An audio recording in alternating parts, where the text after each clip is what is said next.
I've never attended a formal journalism school, and as a result, I do not know what kind of formal curriculum one obtains when they go through either an undergraduate or even a graduate program in journalism concerning the potential relationship between their individual publication as a journalist and or the implications that may be necessary for consideration as an editor or somebody that's in a publishing position and securities law.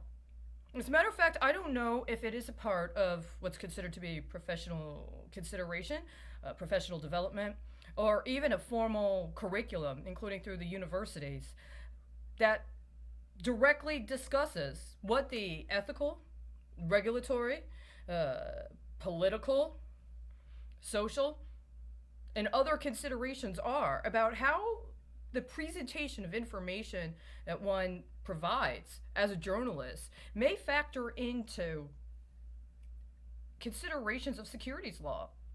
See, I've had to do my own research on securities law in a time frame during which I've been denied any capacity to publish publicly.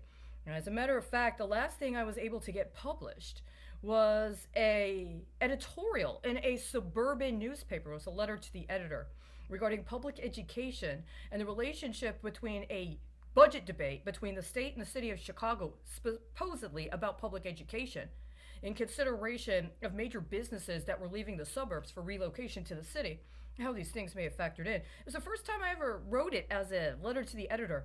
And prior to that, I had presented myself as a journalist and I'd been able to have my articles published, including as recently as December of 2016, or rather, as recently as March of 2016. In March of 2016, I had an article that I submitted or for consideration to some people and was informed that it was published on an electronic media site.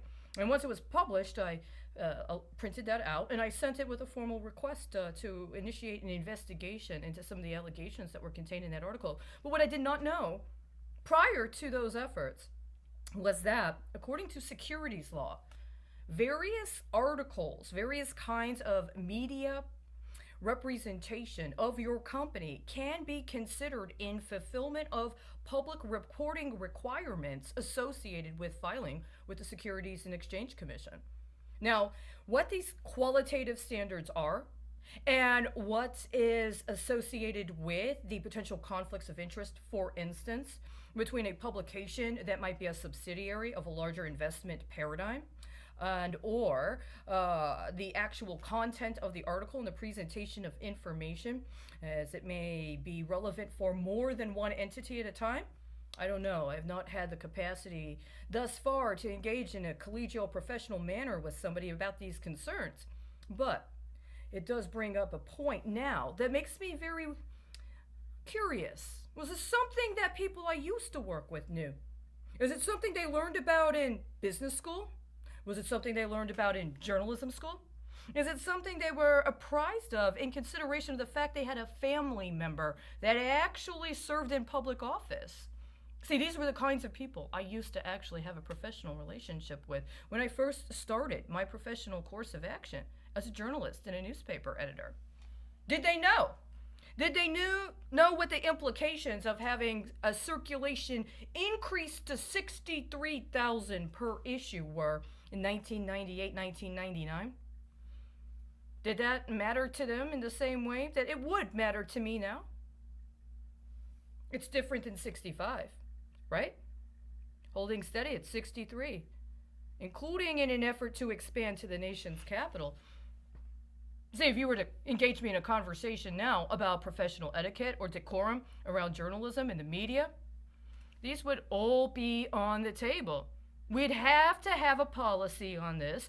We'd have to make determinations. And not through some sort of congressional scheme that's ex post facto, trying to hedge on what it's going to do with the fact that it buried a criminal petition so that it could get illegal underwriting to try to cover up for what was revealed in the criminal petition, which would have been supported by accurate media reporting on events as they occurred, perhaps going all the way back to 1996,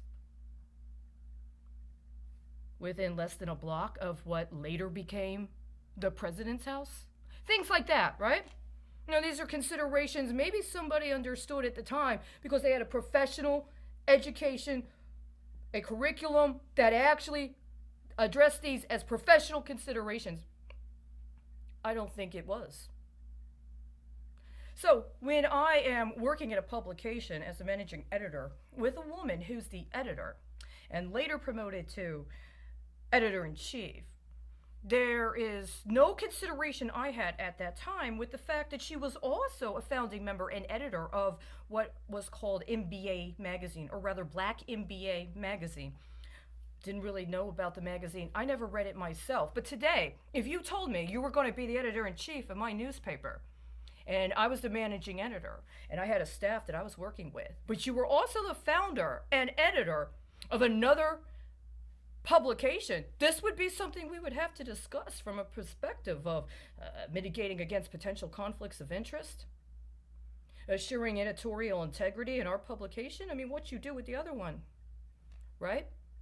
Assuring that there's no overlap or undue pressure applied to any of our advertisers, supporters, or circulation base as a means by which to try to leverage greater circulation for your own publication in a manner that does not conform with the policy that we have already put forth publicly and explicitly about our principles.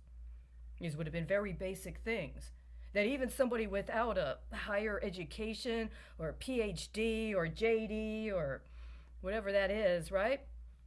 It's just common sense, right?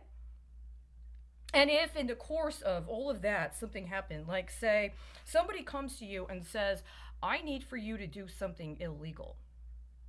I need for you to do something that is illegal. And in the course of doing something that is illegal, I need for you to do it and you to sign off on it and then not to tell anybody about it. And then you say, as a professional, I can't do that. That's illegal. And then you get fired. I'd back you up. I'd back you up now like I did then. And unfortunately, what is going on now is that's not what happened. See, years ago when I was managing editor, I was working with an editor who had a very different background than I did. She was older than I did. She had more experience in certain aspects. She was not a newsie. She wasn't an investigative journalist. Her skills and her capabilities were different than mine, but they could have potentially been very complementary. And that's why I respected her. We disagreed frequently enough, but the way she comported herself and the way she engaged, I trusted her even if we didn't agree. And I respected having that counterbalance.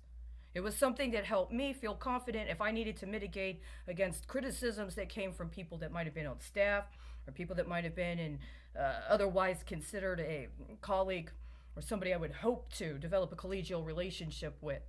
Even if I didn't know exactly what she meant, and even if I disagreed with her as a matter of principle from my own personal political standpoint, as a professional, I trusted her. And by and large, when she needed to back me up, she did. And when she needed to back the staff up, she did. And so when somebody comes to me one day and says, you know what, your boss is gone. I'm promoting you. I'm giving you a pay raise. Yeah, we had a disagreement. She's out of here. I'm going to put you in as editor. I'm going to give you a pay raise.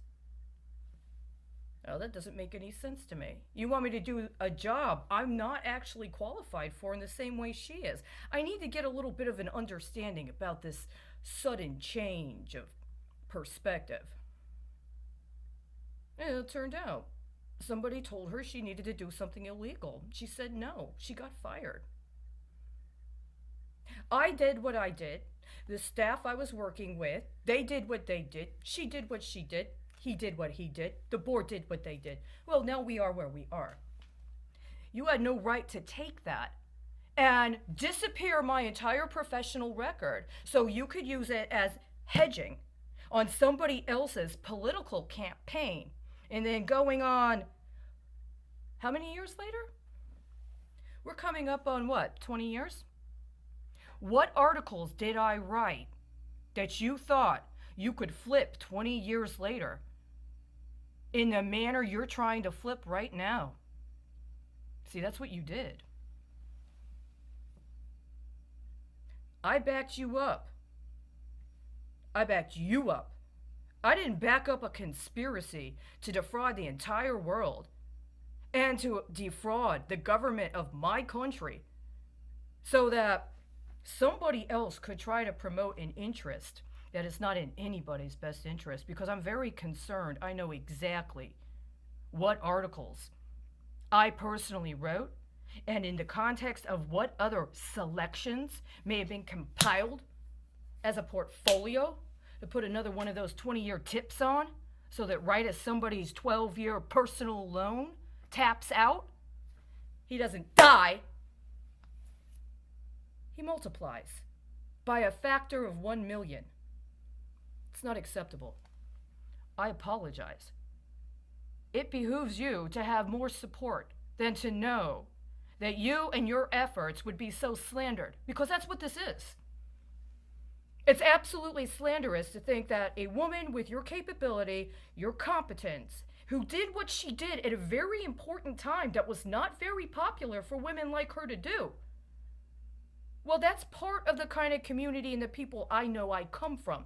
So that's how I know all of the rest of this is fraud. Fraud on your terms. I say no. I say stop. I say it's not allowed to happen. And I deserve to know that there are other people that see that injustice, and they're not going to let it happen either. This is not a time to, you know what, I'm just going to quit and move on. We can't quit and move on. They've literally forced collectivized the entire society. What would be quitting and moving on at this point in time? That's not possible. It's really not. At this level, that's not possible. I'm not necessarily asking you to back me up, but I am saying that you're worth more than they're trying to give you this job for. You're worth more than that. At least the people I worked with are worth more than that.